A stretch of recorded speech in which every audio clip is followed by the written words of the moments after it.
Привет! Samsung B7320 Omnia Pro е Windows Mobile 6.1 смартфон от семейство Omnia. Думичката Pro означава, че устройството е предназначено за бизнес сегмента на пазара на мобилни телефони.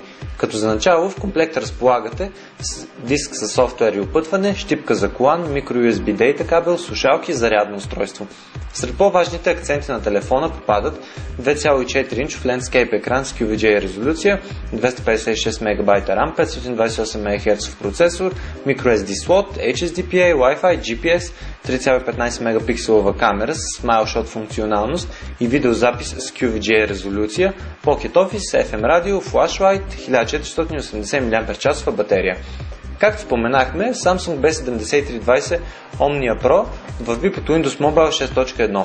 В софтуерно отношение си струва да отбележим Microsoft Exchange поддръжка за корпоративните клиенти и Team Manager приложението, което ви позволява да изпращате SMS или мейл до групи от абонати.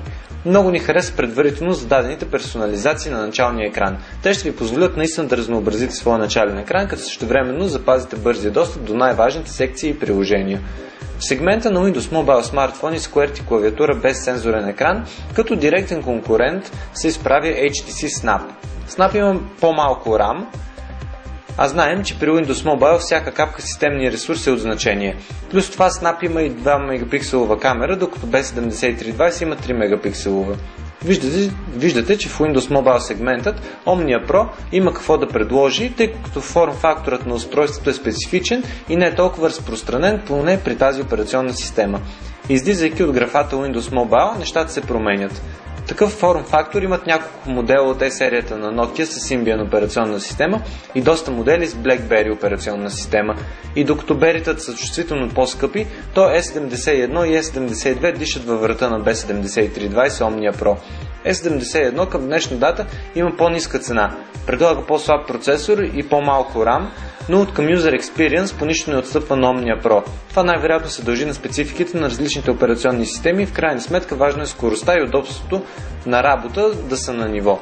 Така или иначе ние бихме ви препоръчали S71 заради по-ниската цена към днешна дата и страхотния дизайн.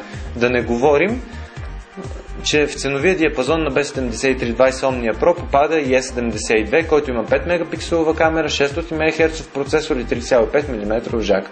Нашето лично мнение е, че при този форм-фактор в сегмента на Windows Mobile Samsung B7320 Omnia Pro е напълно оправдан избор. Ако обаче за миг излезете от полето на Windows Mobile, много е вероятно да попаднете и на по-добри варианти в лицето на моделите от серията на Nokia.